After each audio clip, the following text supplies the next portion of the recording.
Hallo und herzlich willkommen zu unserem neuen Be a Mover Talk. Ihr wisst ja, bei Be a Mover sprechen wir mit Menschen, die etwas bewegen, etwas verändern wollen.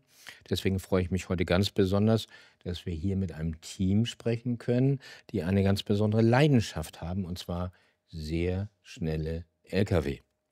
Das Team aus privat engagierten Mitarbeitern der Daimler Truck AG baut in ihrer Freizeit den Antriebsstrang für den Freightliner Racing Truck. Der steht hier neben uns, mit dem wir nun auch in den Rennen beginnen werden. Wir sind hier in einer Werkstatt, die findet sich in Bad Wildbad. Diese Werkstatt, da wird restauriert, zum Beispiel alte Porsches und ähnliche Dinge. Deswegen klötert es ab und zu, weil wir hier tatsächlich in der Werkstatt sind. So, nun freue ich mich, zwei Kollegen begrüßen zu dürfen. Einmal Christian Herr und einmal Sebastian Karg. So, ihr beiden seid schon längere Zeit beim Daimler, vermute ich mal. Ganze 25 Jahre, ja. Ja. Du arbeitest im Moment in Untertürkheim und du arbeitest in Gaggenau, korrekt? Okay, alles klar. Was machst du in Gaggenau? Ich bin dort Teamleiter für Gebäudeversorgung und Medientechnik. Genau. Und was machst du in Untertürkheim? Ich bin Meister im Motorenprüffeld in Okay. Stuttgart Untertürkheim. So, und da ist die Frage, wie kommst du aus dem Motorenprüffeld hier zu diesem Racing-Team? Warum machst du das? Ja, das war ein ganz netter Zufall. Ein Kollege, ein ganz alter Kollege aus Gaggenau, der Markus Munz, der hat mich eines Tages angerufen, das war Anfang letzten Jahres, und hat gesagt, sag mal, du bist doch auch super gut vernetzt und ich brauche dein Netzwerk. Ich habe einen Kollegen bei mir in Gaggenau, der ist engagiert in einem privaten Racing-Team und total affin für das Thema Truck und so weiter und so fort. Und mit dem einen Wehmutstropfen, die fahren gerade aktuell einen Scania-Truck. Dann habe ich gesagt, okay, wie komme ich jetzt zu der Ehre, beziehungsweise was soll ich denn da tun? Du weißt schon, dass wir offiziell aus dem Truck Race ausgestiegen sind aufgrund von Kosten, und habe dann gesagt, ja, der Kollege darf sich gerne bei mir melden, natürlich können wir drüber sprechen, aber habe das dann wirklich schon für mich abgehakt, das ganze Thema. Der Christian und ich kamen dann in Kontakt und wir hatten über eine Stunde Gespräch und so weiter und so fort. Und da gab es einen kleinen Punkt in diesem Gespräch, wo der Christian zu mir gesagt hat, es geht nicht um Geld. Und dann habe ich gesagt, okay, um was geht es denn dann? Um Motivation. Und dann habe ich gesagt, okay, das zahlt genau bei mir ein. Wir müssen da was tun. Wir brauchen motivierte Leute, und brauche ich ja keine großen Geschichten erzählen, dass man mit so einem Racing-Team, mit so einem Racing-Truck Leute motiviert kriegt. Und das Ergebnis steht hinter uns. Wir haben dann ganz viele tolle Träume gehegt, und einer davon geht gerade in Erfüllung, mit dir hier diesen Be a Mover Talk zu drehen. Schön, Ja. das freut mich. Nun ist ja Gebäudetechnik in Gaggenau nicht gerade naheliegend für so ein Racing-Team. Was ist denn der Anlass gewesen, dass du dich darum kümmerst? Bist du mal als Kind zum Grand Prix Nürburgring, zum Truck Grand Prix gekommen, oder wo kommt sozusagen die Anbindung her? Nee, gar nicht. Also ich schraube in meiner Freizeit unheimlich gern an Autos. Ich habe eine eigene Hebebühne daheim, eine eigene kleine Werkstatt, und mache das einfach immer schon als Ausgleich, dass das vom Kopf weg hin zum Mechanische, das ist einfach mein Ausgleich. Andere Leute treiben Sport, ich restauriere Autos. Und Steffen und ich haben uns kennengelernt. Steffen hat Unterstützung fürs Team gesucht. Das ist jetzt ungefähr 1,5 Jahre her. Dann habe ich unter dem Scania das erste Mal dann geschraubt, mit dem Hauptmechaniker, dem Martin Kaschuber. Und bin in die Familie reingerutscht, mit meiner kompletten Familie. Wir waren auf der ersten Renne dann gemeinsam mit Kiddies, und es hat unheimlich Spaß gemacht. Das ist eine Riesensache, eine Riesenmotivation. Und ein Thema hat mich immer gefrotzelt. Da draußen stand dieser Freightliner, unfertig natürlich, auseinandergenommen in Einzelteile. Und der Steffen wollte immer einen Scania-Motor da reinmachen. Und dann habe ich gesagt, nee, das geht nicht, das funktioniert so nicht. Und dann habe ich angefangen, so eben mit Markus Munz, mein Netzwerk, das ich hatte, so mal ein bisschen anzustupfen. Hey, wer hat denn da Lust, Möglichkeiten? Eigentlich bräuchte ich da jetzt wirklich motivierte Leute, die auch Ahnung haben von dem Motor, und dass wir da irgendwie einen Hardtop reinkriegen oder halt einen Daimler-Truck-Antrieb. Und so sind wir zusammengekommen, wir zwei, und es hat sofort irgendwo gefunkt. Es sind ganz viele tolle Ideen entstanden, unter anderem eine, auf die wir sehr, sehr stolz sind. Wir kommen in alle Ausbildungswerkstätten der Werke mit dem Steffen. Wir bringen den LKW mit. Wir wollen die jungen Menschen auch begeistern, auch diese Leidenschaft für den Rennsport, den Truck wieder ein Gesicht geben, ja? So dass eben dieser Rennsport auch möglich ist, und einfach, dass die jungen Menschen engagiert sind und gucken können. Und vielleicht findet sich auch jemand, der auch Bock hat, in der Freizeit mitzumachen. Sebastian, merkst du das auch so, dass das Engagement praktisch sich positiv entwickelt für so ein Team, das hier aus Freizeitsportlern besteht? Wie vorher schon angesprochen, Motivation mein Hauptthema in meiner, ich sage jetzt mal Linienfunktion als Meister, ist Motivation ganz oben. Ohne motivierte Jungs bei uns im Prüffeld funktioniert da nichts. Deswegen stand es für mich ganz oben und motivierte Leute auch bei uns in Untertürkheim und in der ganzen Umgebung zu finden für dieses Thema. Der Christian hat es angesprochen, wir haben uns zum Ziel gesetzt, da muss ein Triebstrang von uns rein. Motivierte Leute zu finden von Untertürkheim bis nach Leinfelden war da gar kein Problem. War das für dich sofort klar, welcher Motor hier rein muss? Natürlich nicht. Ich bin ja derjenige, der auf den Prüffeldern mit unseren Mädels und Jungs zu 98% alles kaputt machen kann, Festigkeitsgutachten und so weiter. Hatte aber sofort nach dem ersten bzw. zweiten Anruf die richtigen Leute am Start. Und so haben wir das auch in der Geschwindigkeit von Ende November letzten Jahres bis jetzt zum ersten Rennen, das jetzt am Wochenende stattfindet in Misano, hinbekommen. Und ich habe es vorher angesprochen, wir haben mehrere Träume, mehrere Ziele uns gesetzt und definiert. Und eins davon war mit diesem Truck in Leinfelden oben in der Zentrale reinzufahren und den Truck dort präsentieren zu dürfen. Und habt ihr da positive Resonanz gespürt, bekommen, auch Fragen von Leuten? Wie war das? Emotion brutal. Also Wahnsinn, wir durften den Truck dort reinfahren ins Foyer, haben das mit den Kollegen von den Facilities bis zum Werkschutz alles super abgecheckt und auch hinbekommen und durften dann dort auch den Truck 3 Tage lang ausstellen und haben da auch super Rückmeldungen bekommen von den ganzen Leuten, die da oben am Truck vorbeigelaufen sind. Wir hatten vom Team den Racing-Simulator dabei, wo man sich dann auch wirklich reinsetzen konnte und mal unter nicht ganz realen Bedingungen einen Racing-Truck fahren konnte. Auch das ist brutal gut angekommen. Und mein absolutes Highlight war, wo unser Andreas oben ins Fahrzeug sitzen durfte und in dem Foyer da vorne vor der Kaffeetheke den Truck angemacht hat. Wahnsinn. Muss man dazu sagen, Andreas Gaubach, unser Chef, Truck Technology. Christian, wie war das bei dir? War das auch so ein Highlight, das Auto da zu sehen, dass es da steht, dass man zeigen konnte, was man gemacht hat, was eure Initiative so bewegt hat? Ich muss dazu sagen, wir haben hier die ganze Nacht durchgeschraubt. Wir haben wirklich 24 Stunden durchgeschraubt, ohne Schlaf. Selbst der Papa vom Steffen, de Günder, mit seinen über 70 Jahren hat er mitgemacht. Und Steffen, seine Frau, hat er mitgemacht. Und wir waren sehr fertig an dem Tag. Wir waren wirklich komplett durchnächtigt. Und wir sind fertig geworden um 10 Uhr, um 11 Uhr waren wir in Leinfelden. Das war eine glorreiche Leistung, muss ich sagen. Der Motor lief das erste Mal nachts um 12, zwischen 12 und halb 1 morgens. Lief das Aggregat das allererste Mal. Wir wussten also gar nicht, ob der Motor jetzt läuft mit unseren Steuergeräten, mit der ganzen Technik. Und so sind wir dann nach um 10 Uhr angekommen und total fertig. Und es war einfach nur ein toller Tag. Wir haben Spaß gehabt, mir wurde es super empfangen. Highlight für mich war natürlich der Andreas, als er den Motor angemacht hat, aber auch, dass die Karin nochmal dann zu uns kam. Wir haben ja dann auch den Truck zeigen dürfen. Das war schon mit sehr viel Stolz erfüllt. Also es hat uns wirklich stolz gemacht. Aber ich kann dir eins sagen, als wir den aufgeladen haben, sind uns alle die Tränen gekommen, dass wir es noch gepackt haben.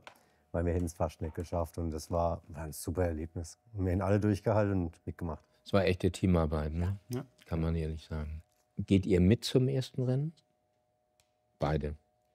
Leider ich nicht, weil ich habe am Freitag noch eine größere Veranstaltung in Wörth. Aber wir sind am nächsten Rennen dann am Slowakia-Ring dabei mit der ganzen Familie und mit unserem Camper und campen dann dort und verbinden das gleich mit dem Urlaub und freuen uns da ganz arg drauf, weil auch die Familien sind nach dem ersten Treffen schon fester Bestandteil von dem ganzen Team. Ja.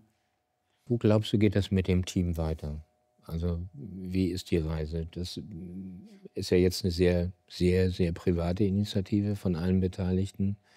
Kann es sein, dass es dann irgendwie auch mal wieder professioneller wird, im Sinne von hauptamtlich sowas zu machen? Könnt ihr euch das vorstellen? Also das glaube ich persönlich nicht. Also für so ein komplettes Rennteam kann ich mir nicht vorstellen. Ich glaube, das das Team selber in so einem privat organisierte ist auf jeden Fall die richtige Variante, weil hier einfach auch sehr viel mehr dazugehört und das könntest du auch gar nicht darstellen mit Arbeitszeit und Kosten tatsächlich, sondern da muss man wirklich schon familiär hinten dran sein. Was ich mir wünschen würde, ist schon in der Richtung, dass wir vielleicht gemeinsam mit dem Team hier auch in eine weitere Entwicklung reingehen würden. Ja, dass der Daimler Truck da, unser Arbeitgeber, vielleicht Interesse hat, auch mal was mit uns gemeinsam zu testen. Wir sind schnell, wir sind flexibel und wir sind agil und wir sind vor allem privat organisiert. Sebastian, du bist ja nun auch in deiner Funktion als Meistersprecher nicht gerade unterbeschäftigt. Ist das so eine Motivation, also neben dieser wirklich herausfordernden Arbeit, die du sowieso machst in deinem Job, nimmst du da was mit aus diesem Team, was dich weiter motiviert, auch mit deinen Kollegen zu sprechen darüber, wie ihr macht, wo ihr hin wollt, wie toll dieses emotionale Engagement ist? Ja. Du hast es ja gerade angesprochen, das in Anführungszeichen Amt als Meistersprecher ist ja auch ein Ehrenamt und kommt zusätzlich zu der normalen Aufgabe noch dazu. Was mir da brutal wichtig ist und was mich auch antreibt, ist tatsächlich auch mein Team im Hintergrund in Untertürkheim, das mir da den Rücken frei hält, das da auch funktioniert, dass ich mir solche Themen auch leisten kann und die Erfahrungen, die ich dort mache in der Funktion als Meistersprecher und jetzt auch in diesem Racing-Team seit November, lässt sich super gut verknüpfen in den Alltag. Also das sind Erfahrungen, die macht man so nicht auf keiner Schulung, auf keiner Meisterschule und es lässt sich alles gut, super gut verknüpfen. Jetzt mit unserem neuen Motto Faster, Simpler, Stronger. Passender geht's nicht. Passt genau in unser Bild. Wir haben beide geschmunzelt und wir führen sehr viele Gespräche zu dem Thema. Wir nennen uns selber so die Deckelfunktion, dass da nichts zu groß wird, zu schnell wird, wo wir dann auch sehr gute Unterstützung haben von unserer ganzen Hierarchie und da auf die richtigen Ansprechpartner von Anfang an auch zugreifen konnten, wo wir das Ganze auch vertraglich in trockenen Tüchern haben, dass da nichts zu groß und nichts zu schnell wird. Genau. Christian, werdet ihr auch von Leuten angesprochen, die eigentlich nichts mit euch direkt zu tun haben, dass sie sagen, hey, kann ich da mal mitkommen oder mitwirken oder kann ich euch unterstützen? Absolut. Ich meine, wir haben so tolle Menschen kennengelernt in den letzten 4 Monaten, egal welche Hierarchie, ob das der Jürgen Lehmann war oder auch einen Andreas Gorbach kennenzulernen. Total locker, total nahbar. Das ist so die neue Kultur vom Daimler Truck. Gefällt mir unheimlich. Das macht mich unheimlich stolz. Weg von diesem Starre wie früher, ja, wenn man sich an die alte Zeit erinnert. Und wir sind einfach eine Familie. Und eigentlich kannst du so unter diesem One-Truck-Family, so in der Richtung kann man das schon so sagen. Finde ich schon schön. Ja. Okay. Sebastian, ein Wunsch für die Saison, für dieses Team? Ich glaube, wenn ich jetzt sagen würde, dass man natürlich im ersten Rennen den ersten Platz fahren, wäre der Steffen nicht ganz einig, weil das aus seiner Sicht ein Riesenprojekt ist, das zu stemmen. Ein neuer Truck, ein neuer Triebstrang, alles drum und dran. Er wird nachher sicherlich auch ein Stück weit auf die Technik eingehen und das, was ihn antreibt, was ihn bewegt. Das wäre ein Wunsch, aber ich denke, Christian, ich spreche auch in deinem Namen. Unser Wunsch ist tatsächlich, dass unser regulärer Linienjob da davon nicht in diesem Ausmaße betroffen ist, dass was liegen bleibt, sondern dass wir uns mit aller Kraft und Motivation darum kümmern können. Und ich sitze ja jetzt hier auch stellvertretend für sehr viele Kollegen, die in Untertürkheim aktuell sitzen und da wirklich ganz viel Herzblut mit reingesteckt haben. Im Murgtal in Gaggenau auch ganz viel Herzblut dabei? Absolut. Einer der Begeisterte ist zum Beispiel Michael Brecht. Und finde ich auch toll, dass auch mein eigener Chef, Dietmar Hermes, Markus Ward, Kollege, die einfach hier mitmachen, mitarbeiten. Auch Jungfacharbeiter, die hier schon geschweißt haben in ihrer Freizeit selbstverständlich. Also es wird ordentlich auch ausgestempelt. Das ist auch so muss das auch sein.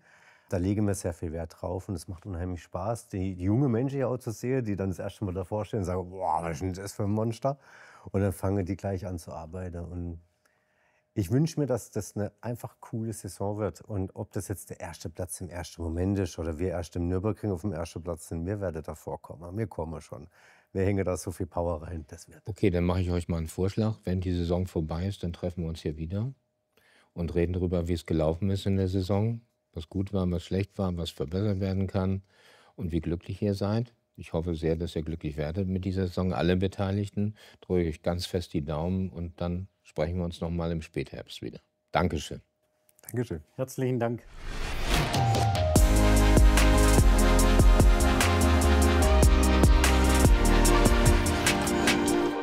Wir sind jetzt hier beim Teil 2 unseres BM Mover Talks. Bei mir sind jetzt 2 Gesprächspartner. Jürgen Lehmann, der Leiter der Daimler Truck Motorenentwicklung, und Steffen Faas, das ist derjenige, der den Truck fährt, betreut, hier in seiner Werkstatt hat. Herzlich willkommen, euch beiden. Hallo. Hallo.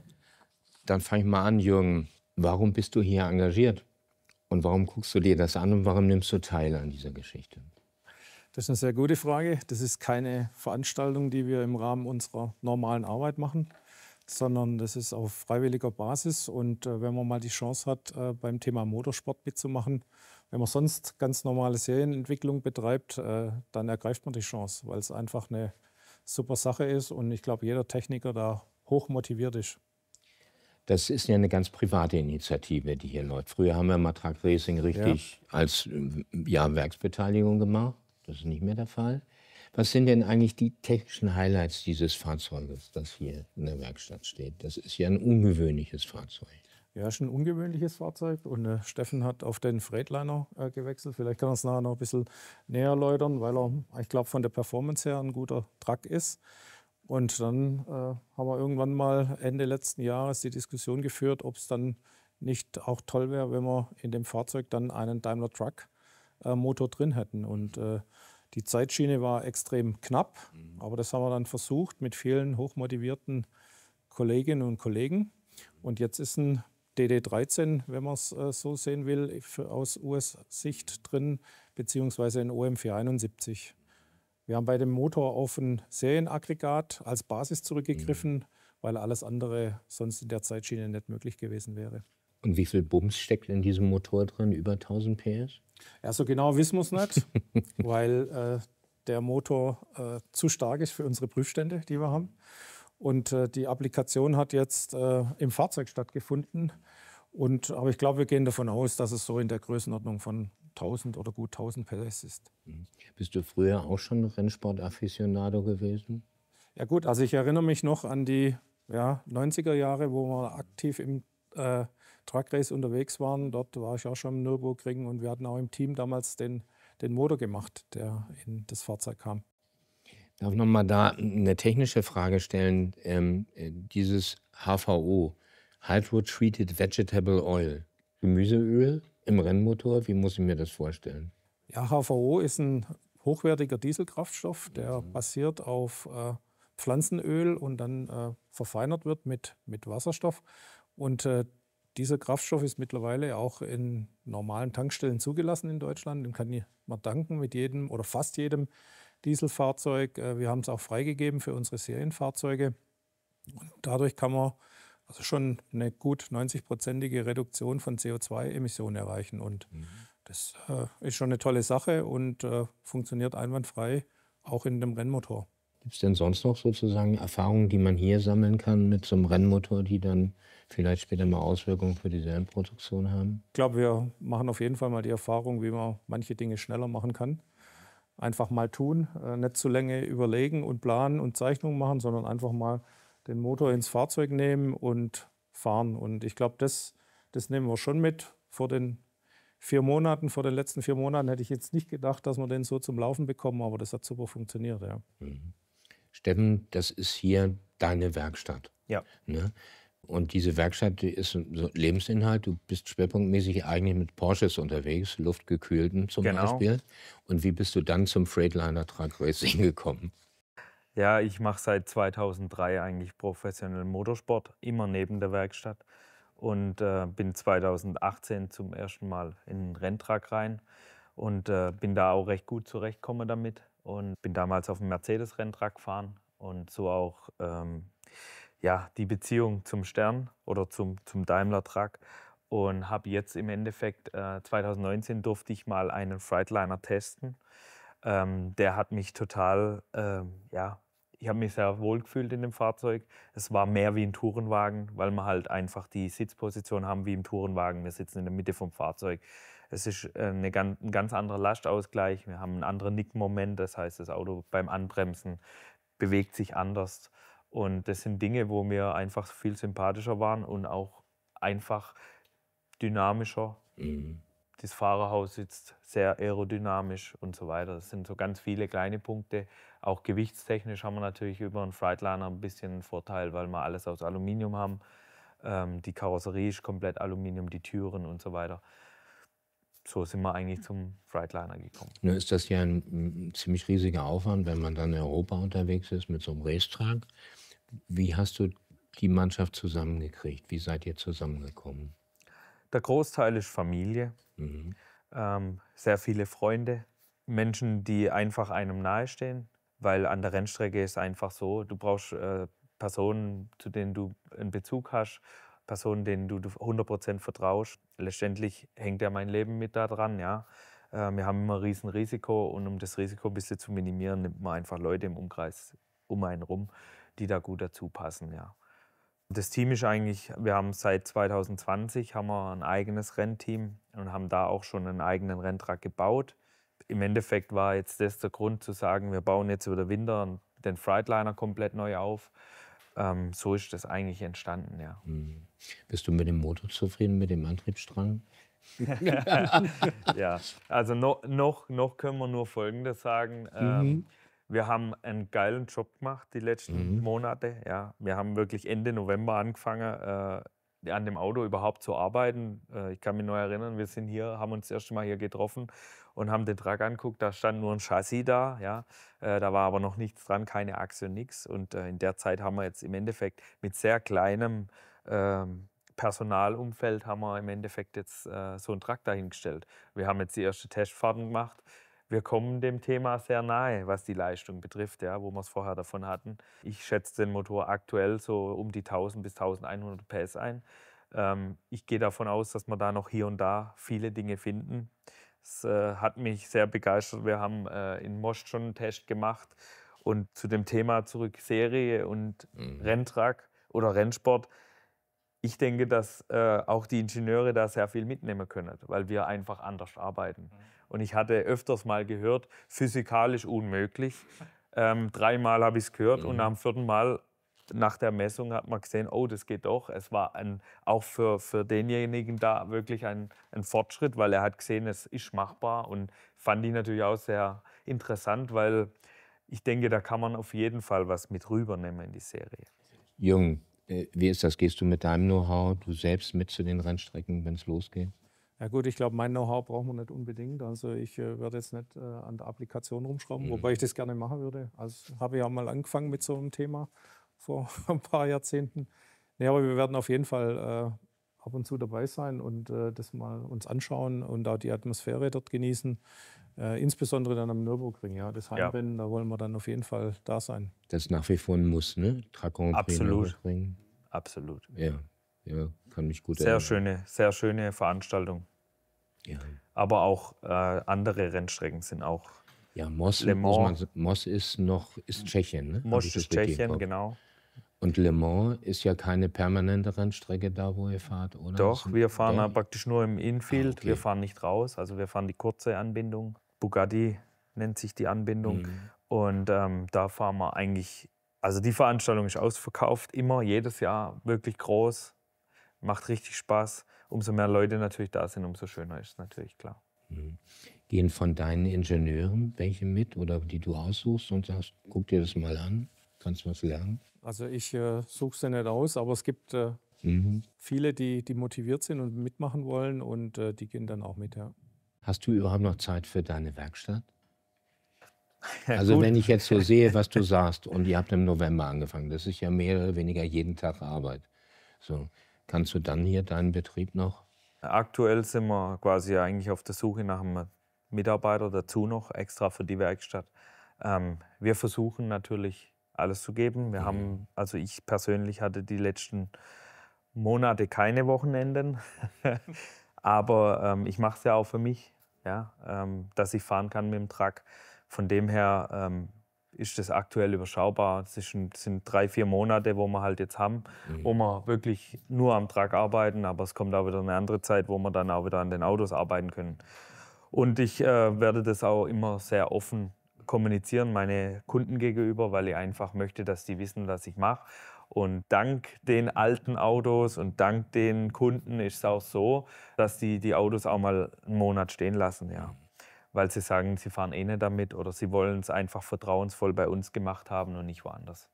Wie bist du eigentlich an das Freightliner-Fahrzeug gekommen, an das Chassis?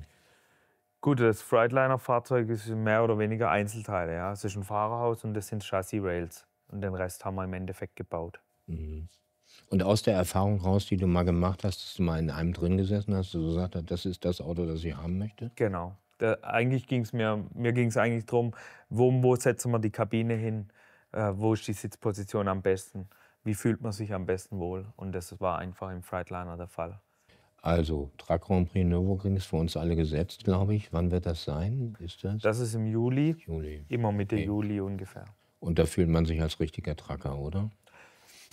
Ja, ich würde das jetzt nicht ganz so bezeichnen, aber mir selber, also die Rennfahrer an sich, wir stehen im Endeffekt immer zwischen den Herstellern und zwischen den Fahrern. Ne? Das muss man so sehen. Wir sind natürlich dazu da, um quasi das auch mit rauszubringen, mal die Marke zu zeigen, die auch mit Erfolg zu zeigen oder was man machen kann.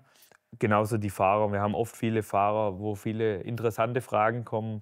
Macht natürlich Spaß, mit den Leuten da zu reden. Ja. Ein Wort noch zum Sponsor. Dein Sponsor ist Tankpool24. Genau. Ohne den würde das nicht funktionieren. Nein, ohne das wird es nicht gehen. Tankpool ist seit 2018 im Endeffekt bei mir in meinem Kreise. Und 2020 haben wir im Endeffekt das Team von null aufgebaut und haben da den ersten Truck gebaut. Ohne alle Sponsoren wird es nicht funktionieren, aber natürlich, Tankpool ist der Hauptsponsor, ist quasi mein Ansprechpartner, was das betrifft. Und die sind im Truck Race seit über 10 Jahren dabei, also ich denke, das sagt viel. Okay, dann drücke ich dir die Daumen als Fahrer. Dankeschön. Uns als Unternehmen auch die Daumen, dass das alles gut geht und dass das erfolgreich sein wird. Das war's mit dem Beer Mover Talk für heute, hier aus Bad Wildbad. Ich hoffe, es hat euch Spaß gemacht und man sieht, mit privater Initiative und ein bisschen Unterstützung von verschiedenen Seiten kann man ganz schön viel auf den Weg bringen. In diesem Sinne herzlichen Dank euch und herzlichen Dank euch, dass ihr zugeguckt habt und zugehört habt.